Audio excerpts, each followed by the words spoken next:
Internet, and welcome to the all-new, all-different number one comics podcast. I am your co-host, Dan, and across from me is Bob. Say hello, Bob. Hello, Bob. So this is our new podcast where we talk about a new number one comic that comes out in local comic book shops every single week. We decided to pick a new number one because we thought it would be fun, fascinating. We could go over the book, give some cool details, and then help you guys decide if you want to move on to issue number 2. So that's our sole purpose here. Bob, you got anything cool you want to say? Diamond Comics permitting, we will have this show every week. Yeah, as long as the books show up at the local comic book shops, Fingers there shouldn't be a crossed. problem. So yeah, that's the podcast. A little bit of housekeeping, won't take too long to go over, but before we get into everything, how this podcast will be arranged is me and Bob will start out by introducing what book we're going to cover. Then we will go over any comic book, movie, TV show related news of the week. Then we will hit on our big number one issue that we're going to talk about. We'll do a deep dive into it along with the creators and our review of the book. From there, we will hopefully have some interviews lined up. We don't for this initial episode, but we plan on having some up-and-coming creators talk about their projects, so we can bring those to you guys so you can hear about them. And then we will talk about the books that come out next week. We'll announce the book that we're covering next week, and we'll plug our social media, and we'll talk about some giveaways. So that is going to be the format of this comic book podcast. Again, that's all new, all different, number one comics. And the book that we're covering today, Bob, is Black Cloak. Black Cloak, issue number 1 from Image Comics. We're going to take a break really quick, and we're going to come back and talk.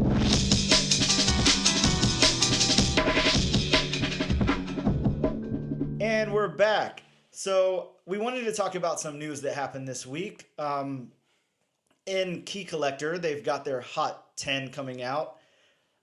Number 1 is Batman 222, which is a Beatles cover, which I believe is due to the recent World's Finest cover that's got Paul McCartney on it. And also, there's a lot of drummed up interest because of those variants with Eminem and Notorious B.I.G. and stuff on them. So, what are your thoughts on books like that, Bob? I feel, for me, they're a little gimmicky, but they're still collectible. I don't know how you feel about them. To me, they're a little gimmicky, especially the Eminem cover, because it's just Eminem comics. Just, to me, Eminem just doesn't scream comic book reader. Yeah, he doesn't mix in very well. Now, I don't know for a fact that Eminem doesn't collect or read comics. Maybe he does, but it's not like a huge public thing. Of course, Eminem famously was on some covers of Punisher back in the day, or at least it was an exclusive that came with like a magazine or something, I believe. I can't remember the name of that hip-hop magazine that he was on, but yeah, they do. They seem really gimmicky to me as well. I thought it was really odd, and I had no idea why Paul McCartney was on this cover of World's Finest. It was very interesting.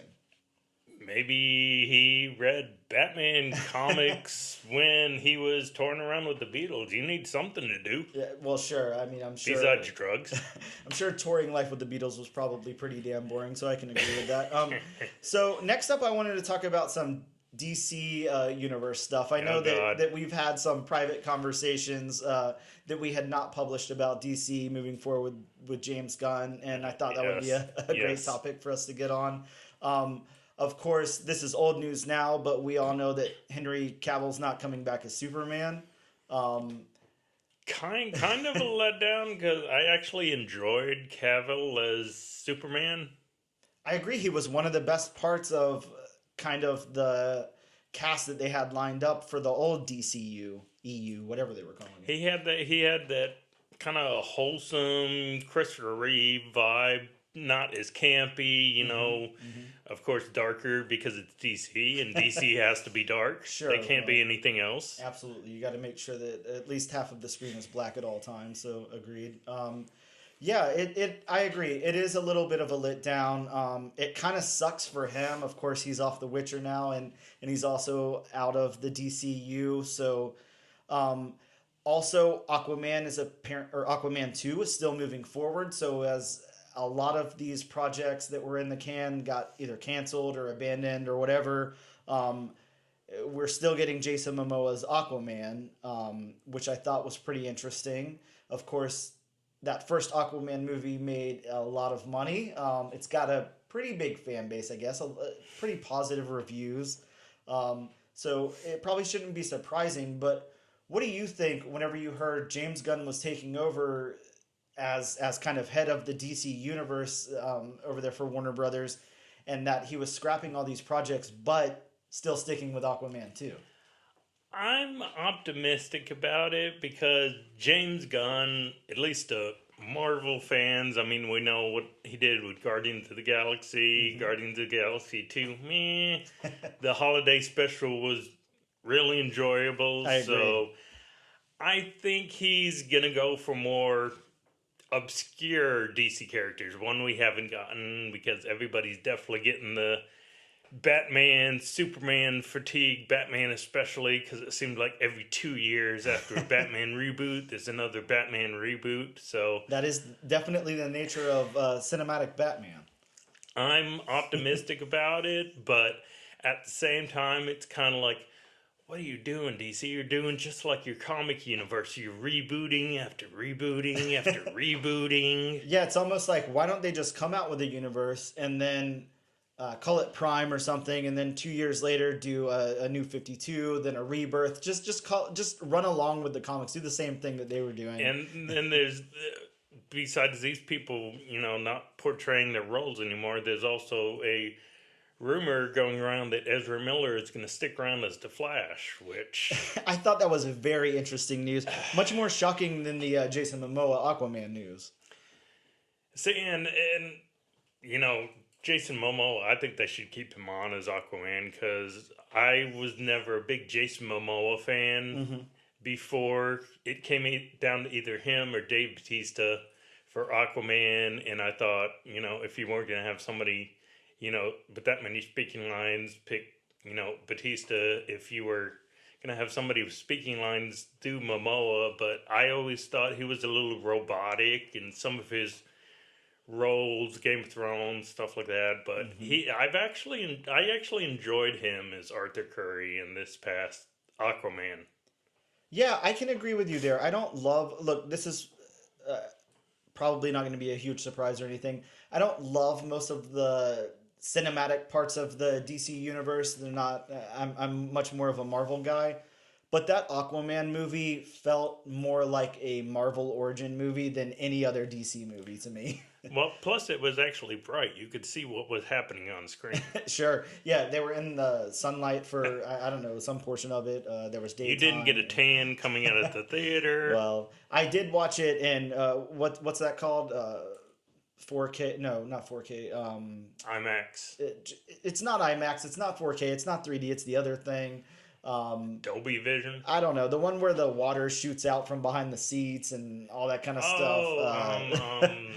Whatever that was. Look, that made it super 5D or 4D or whatever. something like that. Whatever the hell it's called. I can't lie. That's what made it so enjoyable to me. I had a good time. I felt like I was at Disney World instead of at a movie theater. So that part was cool. And that's why I have pretty fond memories of Aquaman. Now, going back and watching it like at home on my TV, just streaming in the living room or something, it's not as enjoyable to me.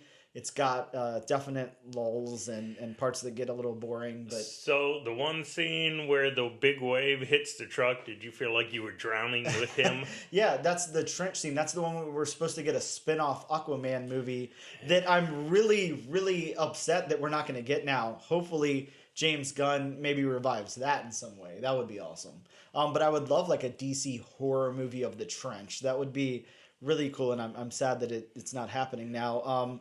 But yeah, talking about Jason Momoa, I wanted to get into this at the end of DC news, but might as well. What better time than now? Of course, a lot of people fan cast him as Lobo, and we know that I don't think there's been an official announcement of Lobo. Maybe there has, but at least James Gunn has tweeted a picture of Lobo, so in his weird way, he's gaining some interest or whatever. So I wanted to ask you, if not Jason Momoa, you can't cheat. You can't use Jason Momoa. Dang. Who are you gonna fan cast Lobo as? Well, it's definitely gotta be somebody who's in shape, Well, yes, that's true. like space dolphins. Let's see, who would I fan cast? I'm not gonna say Hugh Jackman. Sure, probably a little. old for At the one part. time, maybe he would have been, Yeah, sure. a good choice. Yeah, maybe a little younger, but Maybe Egerton from the Kingsman Okay. franchise. Yeah. Maybe Eggsy. that's a cool choice. I like that. I also kind of like you were talking about Dave Bautista before as Aquaman. He could make an interesting Lobo. We know he's not going to move forward with the Drex stuff He's over free. at Marvel, so he's done with that.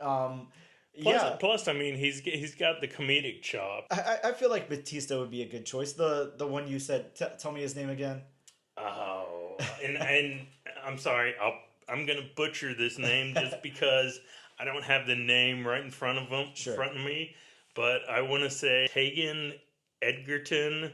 I believe is his name. I think that's what you said before. Yeah, Eggsy from the King. Just Eggsy from the Kingdom. Well, that works. That works fine. Yeah, so fair enough. Look, if you butchered it, I'll edit it and post and make you sound great. So my thought for this was a guy. I'm not sure. You've got to be familiar with him, at least in his younger days. And I can't pronounce names worth anything, so I'll butcher this. Joe Manganiello. Do you know who that is? Him, I'd like for James Gunn to cast him as Deathstroke again. Okay. Because after credit scene, spoiler alert, I'm sure everybody's seen Justice League, but just in case you haven't, that after credit scene they had him dressed up as Deathstroke, and they had him, with the facial hair and all that. He screams Slade Wilson to me. So I think that would have been perfect. Unfortunately, DC, and I mean DC doesn't exactly have the greatest track with their movies, but Sure. I could see him as Lobo, but I'd really like to see him portray Deathstroke at least one more time in the movies. Cool, yeah, I can definitely get behind that. I'd just like to see him somewhere with a franchise, like doing something in this universe. Rather, look, if DC moving forward is a win, then I hope he's there. If not, if it pans out like every other time that DC thinks that they've really got a handle on this thing and they don't, then hopefully he doesn't get sucked into that. They do have the 10-year plan going on, Sure. So we'll see if that lasts 5 years, 3 years. Exactly. And we have to remember, too, a lot of people are talking about, this is just a side note that I'll try to get us out of quickly, but a lot of people do talk about superhero fatigue now. It's a big thing. At least, if nothing else, the trolls on the internet have a big problem with Marvel movies and the machine that pumps them out and everything, and they want to see less of it. So is it a great time for DC to have this huge overhaul and start their universe? I don't know. Only time will tell, so I guess we'll find out. In other news, the other couple of things I wanted to talk about here. Now we're going to get into some Marvel news, so now I'll smile. But look, the Ant-Man and the Wasp, Quantumania trailer dropped a couple of days ago. I know I have watched it 4,000 times. I don't know how many times you've watched it if you're counting, but About 1,000 less. yeah, exactly. Look, the movie drops February 17th. This is the official Phase 5 kickoff. What are your thoughts, Bob? What are you thinking about this trailer? Just judging by especially this latest trailer, the first trailer also, but this latest trailer just seems like it's going to make it a more serious tone than the last two Ant-Man, whatever you want to say, movies that they released. And I think Jonathan Majors is going to do a perfect job as King the Conqueror. Oh, yeah, you can see that there in the trailer. I don't doubt him for 1 second. I don't know about the look of MODOK. Okay. With the whole, face mask, because it kind of like, okay, they mixed together MODOK and the Winter Soldier, and they had a baby. Yeah. Okay, I can get behind that. The look of MODOK is kind of jarring. It's a little different than what we expected, but what did you expect for MODOK on screen for a serious installment of the MCU? I didn't have any expectation. I definitely didn't think they would just play it straight. I think that would be a little hard to accomplish. So I figured they would go a different route. I'm kind of okay, but we're only getting that glimpse there. So who knows what it will turn out to You be. can't do much with the character who's just a giant floating head with tiny T-Rex arms and Baby legs. arms. Yeah, sure. Well, It's either going to translate or it's going to fail miserably. yeah, and that's definitely a point of contention there. You were talking about how this trailer makes it look a little bit more serious, and that's kind of something I wanted to get into as well. I agree with you. That first trailer was, I don't know, it more just kind of gave you some basics, a little teaser, whatever. This one's a little fleshes out that world a little more, and it looks serious. It looks like there's some stakes here, as does Guardians 3. Looks like there's some heavy stakes there, and we all know there's gonna be some stakes in that movie. Whether that's a more serious movie, I mean, I doubt it, but I think it will have some pretty heavy moments in it at the very least. And then from there, we've just got a few more projects. The Marvels, which I don't, I don't think that the Marvels, given what it is, the characters that are in it, that it's going to be too quippy, too jokey. It's not going to be a Spider-Man movie. I think it's going to be have a little bit of a serious tone to it. We've got Captain America: New World Order. I mean, that's if anything, Captain America is your serious installments there of the MCU so far. I just want to see the return of Tim Blake Nelson as the leader. Sure. And just a couple more this year because Marvel's not really overloading it. Thunderbolts, which, God, I mean, that could go any number of ways. I have really no expectations for Thunderbolts. I just hope it's awesome. And then as far as I'm reading, Blade is still in there. I heard that there was some kind of mix up. Maybe we lost a writer or director or something. So, thoughts on Blade? We've been through like a huge roller coaster with Blade over the last couple of years. We have. Like it needs to happen, and it needs to happen with the casting that we have in mind. I wonder who's going to be behind it.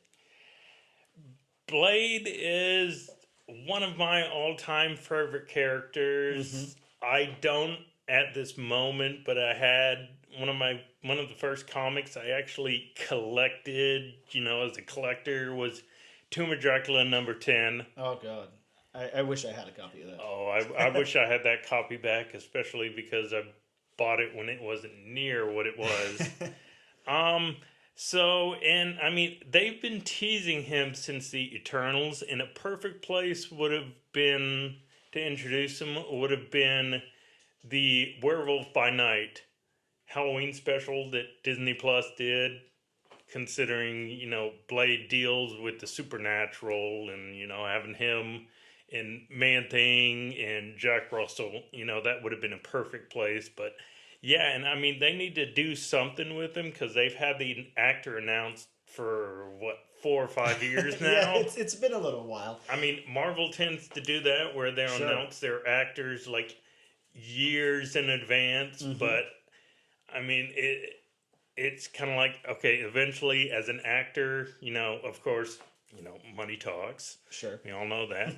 But eventually it hits the point, and it probably did this to Channing Tatum, who was rumored to be Gambit at one point. Oh, God, yes. After a certain amount of time of nothing coming from it, as an actor, you probably say to yourself, okay, I need to do something else.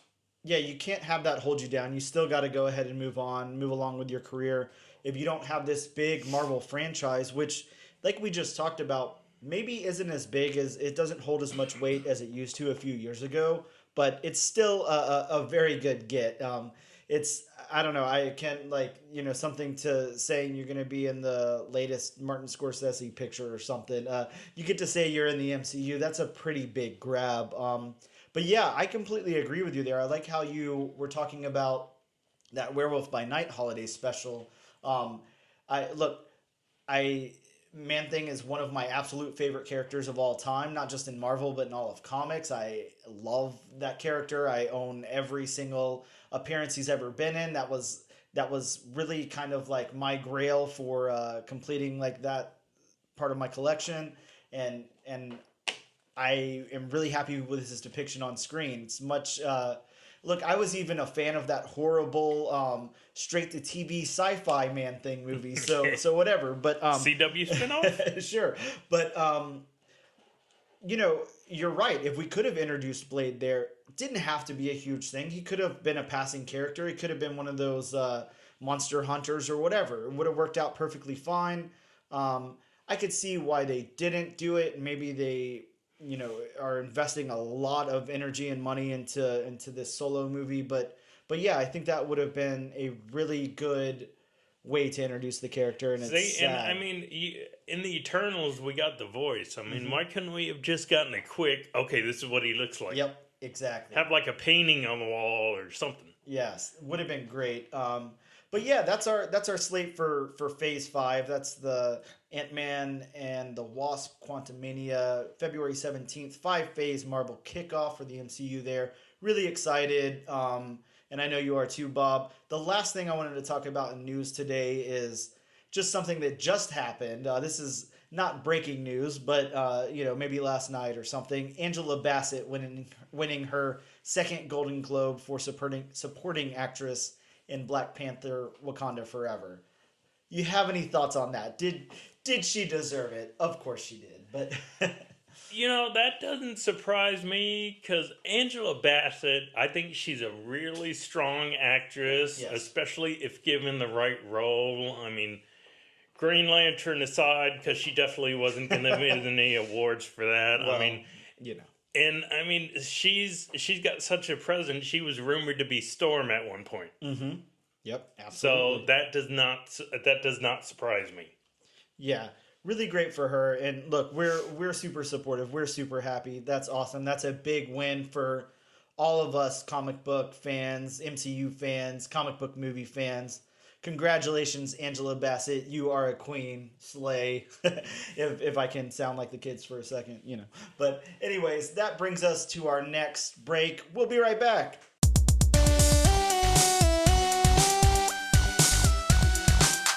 And we're back. So now is time for the money shot of the show. We are going to go over this all new, all different #1 comic book that was released this very week into comic book shops. Bob, again, which book are we talking about? Black Cloak by Kelly Thompson. That's right. Black Cloak, issue #1, written by Kelly Thompson, Meredith McClaren on art. Bob, I'm going to go ahead and give a quick synopsis of this book, and then we're going to talk about the creators. This is from Image's site, so go ahead and quote me. Just make sure you credit it to Image. This is the series premiere of Eisner Award-winning writer Kelly Thompson as she heads to Image for the first time with Black Cloak, an all-new series with artist Meredith McClaren. Blade Runner style mixes saga-esque drama and a delectable fantasy sci-fi blend as two Black Cloaks try to solve the murder of a beloved prince in Kyros, the last city in the known world, before his murder tips the city into war. This mystery begins as a spectacular triple-length first issue for $4.99. So that is the synopsis from Image's website. And I wanted to go ahead before we get into the book itself and talk about the creators for a second.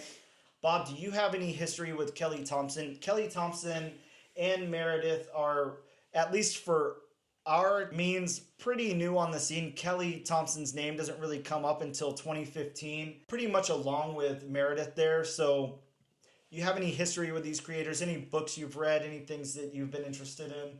Not that I know of. Definitely not with Meredith Sure. McClaren, because I don't go for that style art. Mm-hmm. So I definitely have not heard of her. And Kelly Thompson, to my knowledge, this is the first comic I've ever read from her.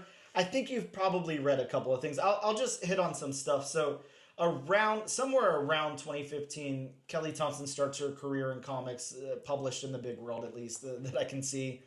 She starts with Jim and the Holograms over at IDW, and then she does lots of Marvel stuff from there, including Hawkeye to Kate Bishop stuff. She's been a staple on Captain Marvel. She's done so many volumes of Captain Marvel. She's done A-Force. She did the Star Wars mini Captain Phasma. She did the Rogue and Gambit miniseries along with Jessica Jones. and that Mr. and Mrs. X miniseries. She's done West Coast Avengers and Black Widow. Then over at Dynamite, she did Nancy Drew. She did a Power Rangers mini at Boom Studios with a Pink Ranger mini.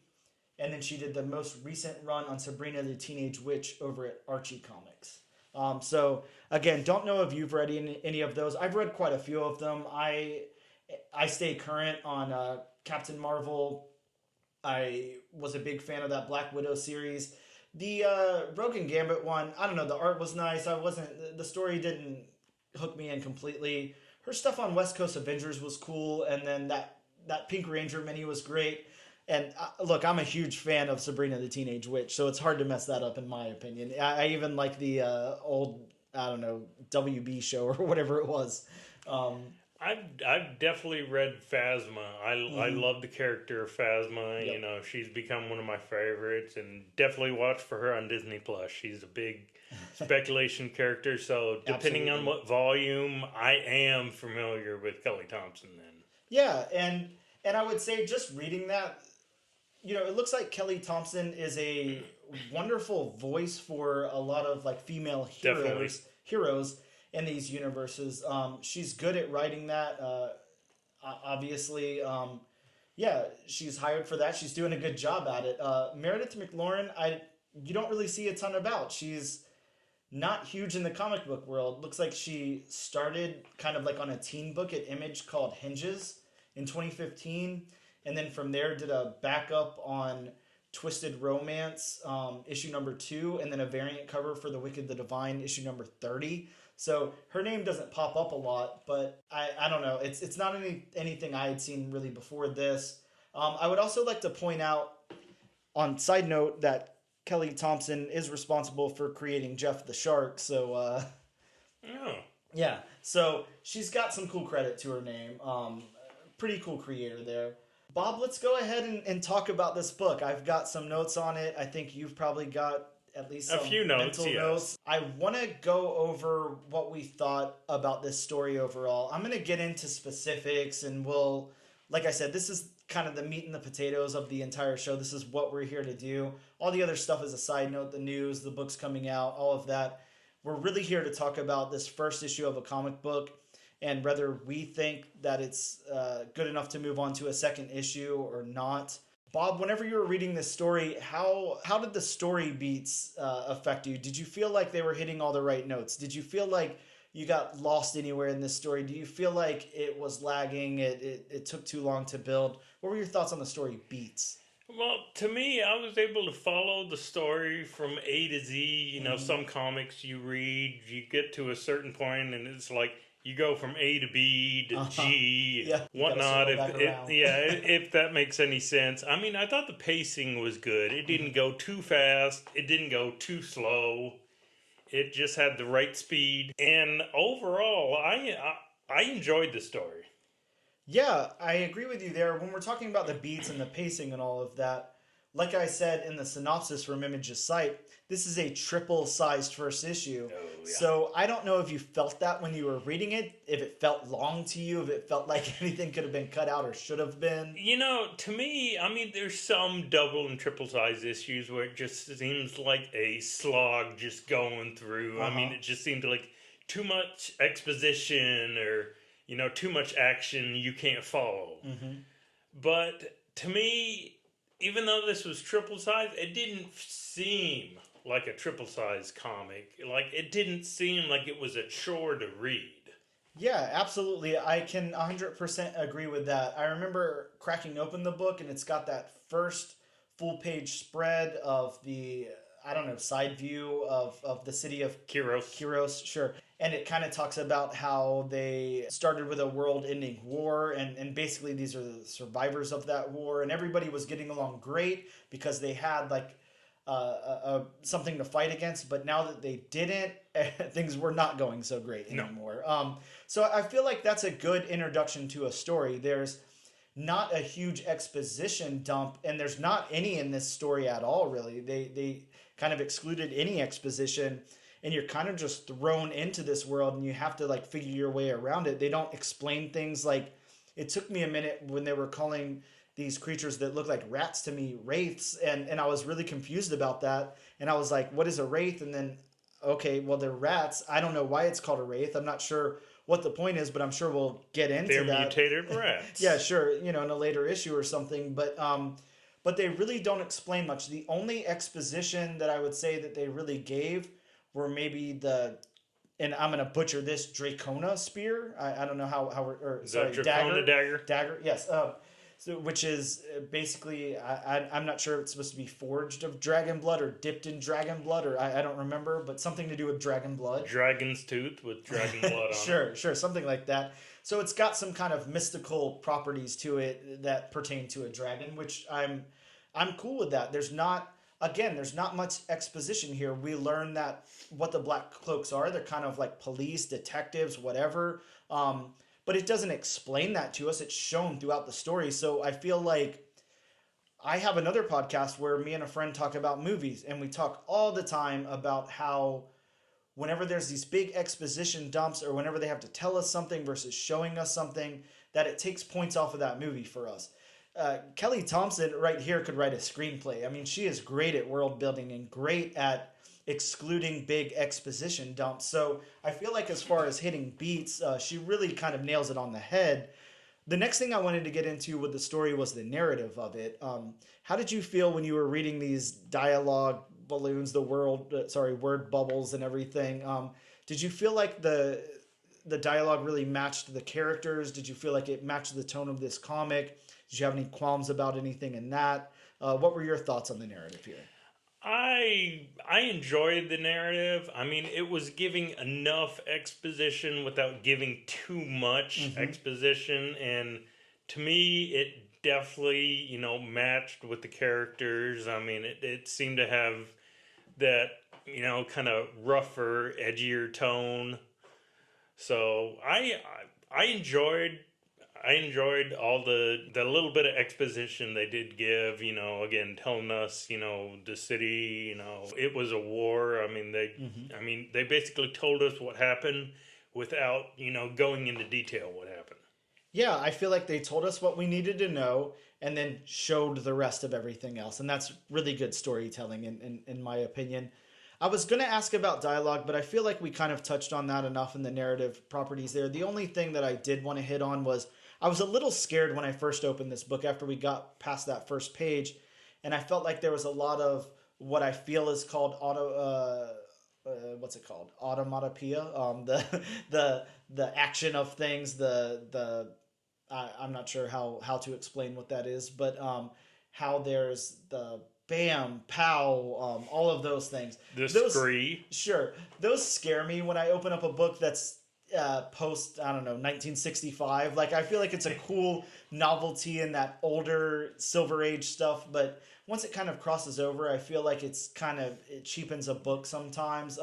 I do like it when someone I feel like it has to match the art. If somebody like Mike Allred does it, I'm okay with it. Well, that, and like you said, it's definitely an older generation type thing, and you just can't. As long as you don't overuse it, it's fine with me. Yeah, and like I said, I was scared, but then it wasn't really done anymore after that. So they kind of got it out of the way, and I was okay with it. But of course, I'm talking back to, we have the wraiths, and they're making some noise. Then we have what I'm guessing are the mermaids there in the water, and they're making some noise. So it fits the narrative of this. And along with the story, the last thing I wanted to talk about before we move over to art is the world building here.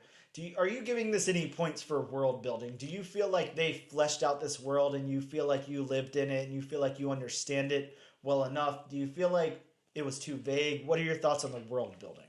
Well, my thoughts are they're divvying it up into two different societies, like the richer society and then the poorer society, calling it, the Narrows, which of course, they use the Narrows and the Batman universe to talk about, the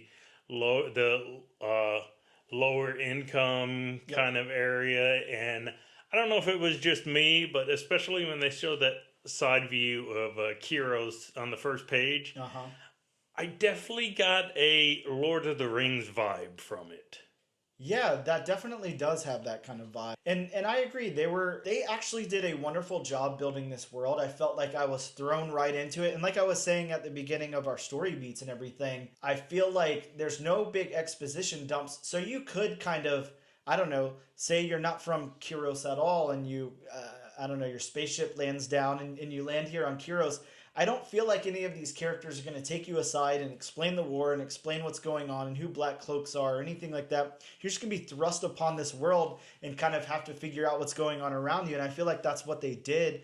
And they gave you enough of it without over explaining it. So I think as far as story, it's pretty much a win from both of us. It looks like Kelly Thompson really kind of knocked this story out of the park. It seems like maybe something she's been thinking about for a while, maybe something she's had in her back pocket that she wanted to get out there and find the right artist for. I'm not sure, but I do feel like it was definitely a win, at least on story.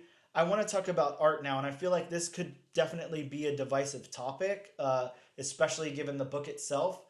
I want a side note here. I did listen to a couple of creator interviews, and I looked up some of Meredith's art in other places. This is not strictly Meredith's style. This is something that she went for. She's not limited to just illustrating this way. So this was an artistic choice, but it was definitely a choice. This is not what I expected when I cracked open the book. This really isn't what I expected from Image. But I want to break down the art, like I said, and I want to talk about first the characters. How did you feel about the designs of the characters?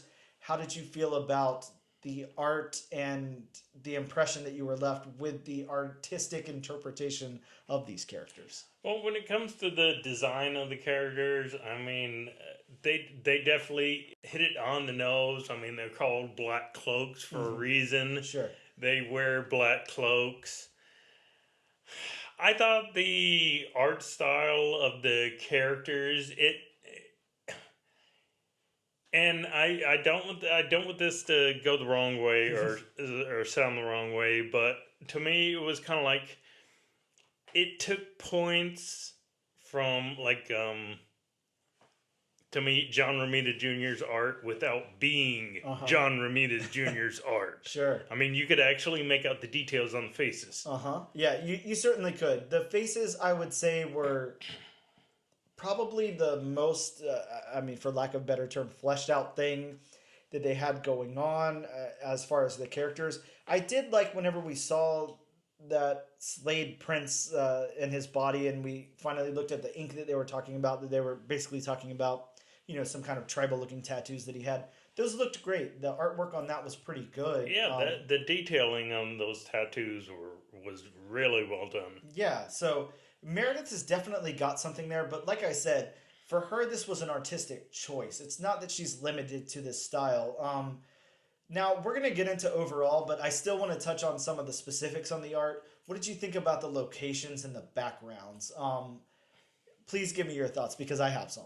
The locations to me, I mean, they were, I mean, really beautiful. Again, I got those Lord of the Rings vibes, Yes. and I love the way those locations look. I mean, the tree they showed in the courtyard of the castle. Yeah, that was great. Especially in the very nice. flashback, just that big sprawling, you know, tree, that full tree.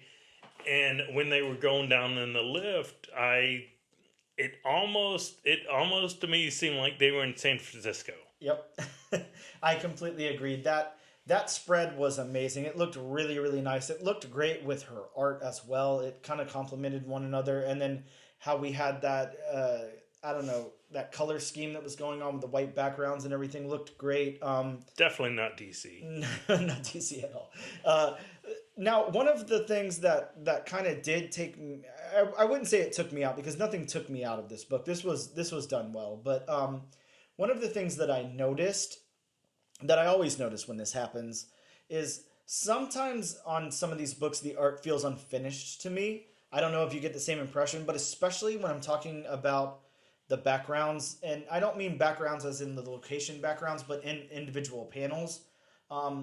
We're a character up against a completely blank area. There's nothing behind them. There's nothing in the background. There's only foreground, which is fine if that's the intent, but it did feel like something was lacking here, in my opinion. It did. I mean, if the comic book lends itself to just the character and no background, then that's fine. But sometimes in comics where it doesn't lend to it and you just see a blank background, that can take you out of the story. Just seeing that, because you do want to see the background. You do want to see the world fleshed out a little bit more. And if you just have nothing there and just the character, then that can be a negative.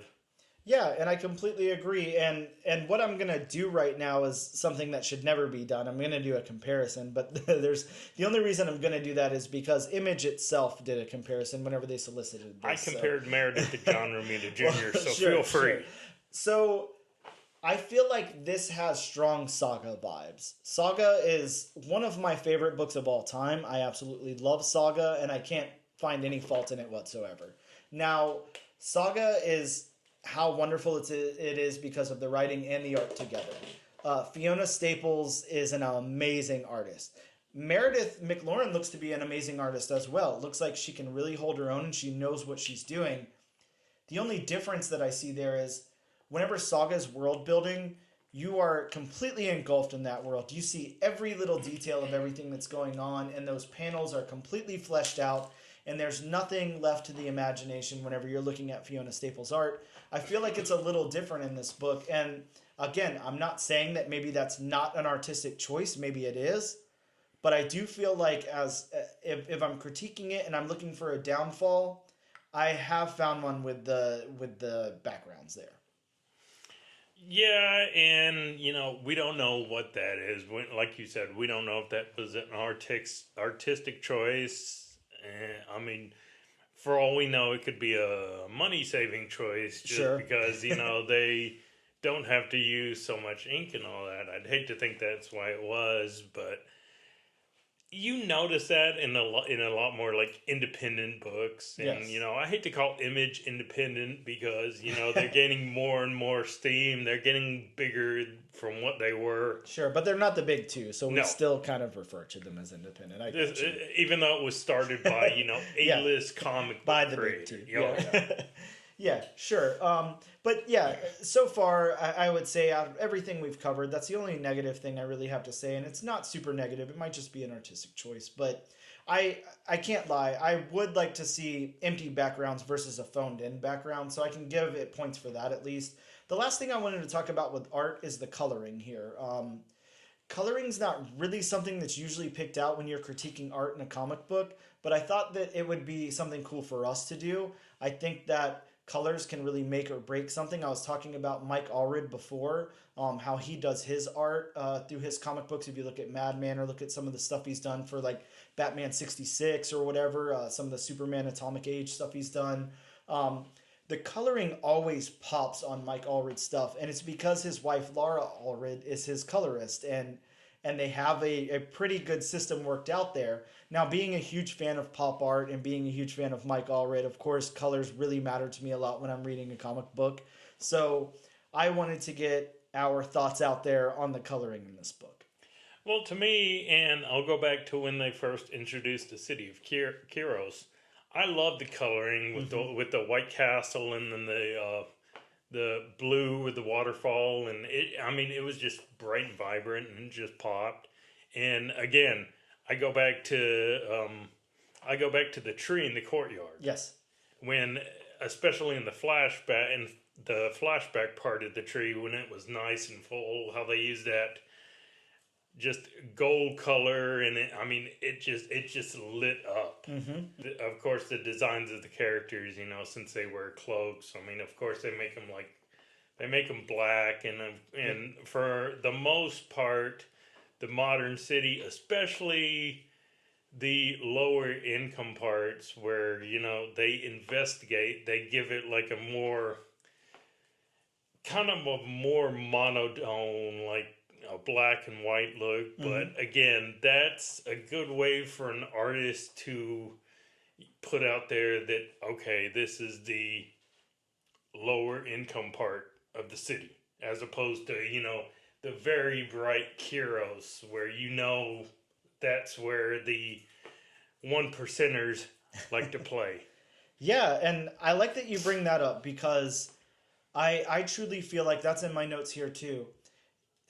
Meredith did a really, really wonderful job breaking all of this up. Now, if you're reading the book along with us or whatever, you'll notice that every location is documented. Every time we change location, it tells us where we are. And I feel like that's also important in world building, especially, the voice here in this book. We're looking at the police department. We're looking at the lagoon. We're looking at these different areas. And I truly feel like while the art is consistent throughout the book, the coloring really depends on which area we're in to give it that tone.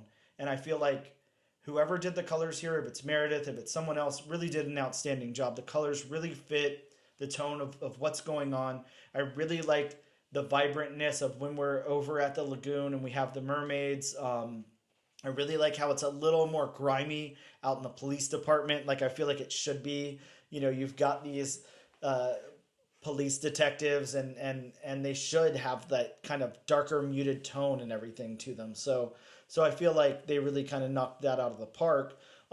So I would go ahead and say, to wrap up art, looks like it's a pretty big win on art as well. We've got a couple of critiques, nothing earth shattering, but it looks like we really kind of enjoyed the art in this book, which I'm not gonna lie, when I was looking at it, when I passed that first page and I get into the art, I wasn't excited. I was a little, I had reservations. I'll leave it at that. And as the story continued, I did feel like it lended itself to the story and it worked well. And it was an artistic choice. It did. To me, it reminded me of the comic book series a few years ago, Kick-Ass, to where that story lent itself to the art that was used. I mean, again, I'm not a big John Romita Jr. art fan, but to me, the tone for that book they were going for, his art style fit perfectly,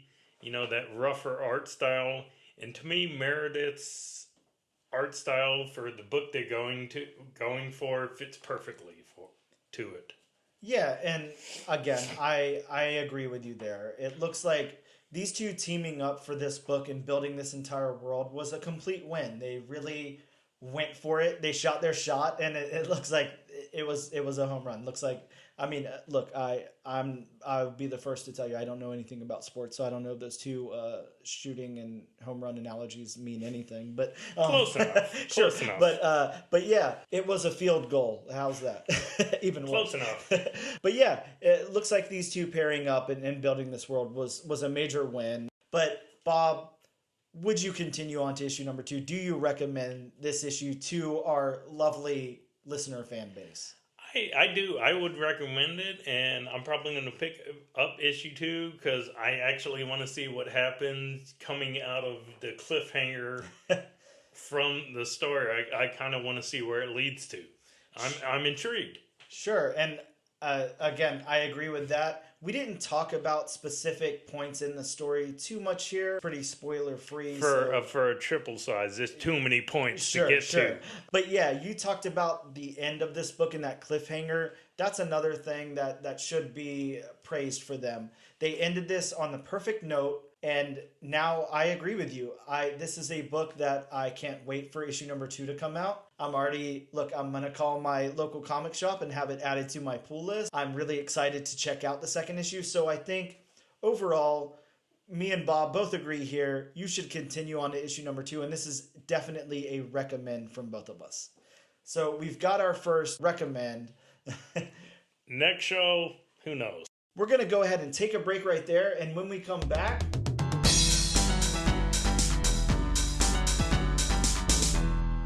and we're back.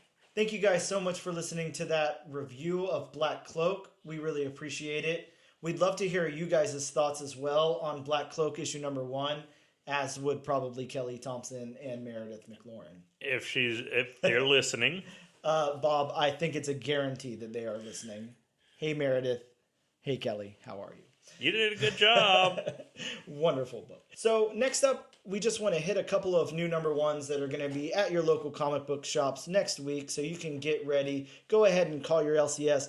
Get it thrown on your pull list and make sure you reserve yourself a copy of that super cool 1 in 100 variant cover that you oh so desperately need. Next up... And we'll forget about. Well, probably.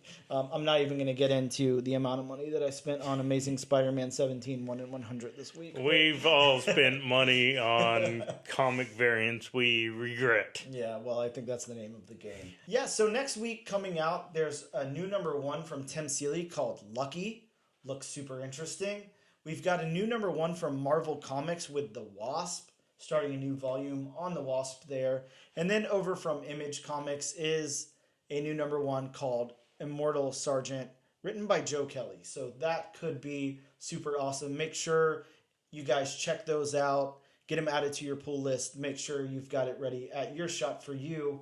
But we would like to go ahead and announce the new number one that we're going to do next week. And I think it's no surprise that it's going to be a Marvel comic here. We both talked about our love of Marvel comics. Bob, would you like to go ahead and announce the book that we are going to cover next week? Next week, we're going to cover the new number one, The Wasp. Yeah, I think that'll be a cool one. It will be very interesting to say the least. Guys, that's pretty much it. We're going to go ahead and wrap up the show here. We thank you so much for tuning in to this first episode of the all-new, all-different number one comics podcast. We really appreciate you guys hanging out with us and getting us going. And I want to go ahead and plug some social media. Again, we're starting this from scratch. Neither one of us have a huge entertainment or social media background that I'm aware of. So, like I said, I do a podcast weekly with a friend called Real Good Movies with Jer and Dan, where we talk about a different movie every week. I also have a YouTube channel called The Comic Book Channel, where basically I just post my comic books that I pick up every week. And now I will be uploading this very podcast to that channel as well. So we'll have an audio with a still image of this podcast listed on YouTube, as well as everywhere else you get your podcast from: Spotify, Anchor, Overcast, iTunes, all of those things. There's too many social media platforms nowadays. Well, sure. But yeah, for us, you can check us out on Instagram at ANAD_number1 comics podcast. You can hit us up on Twitter at ANADNO comic pod. And check us out on TikTok at ANAD_1 comics pod. And then, like I said, the comic book channel on YouTube. And guys, this is how you can get involved in our giveaway. Every week, we're going to be giving away a copy of the book that we reviewed. So if you would like to have a free, no charge, no postage necessary copy of Black Cloak #1 mailed directly to your home, all you have to do is use the hashtag #AllNewAllDifferentNation on your social media of choice. Go ahead and tag us in there, and we will randomly select a listener and get that book sent out to you. So in closing, thank you guys so much for checking out our new podcast.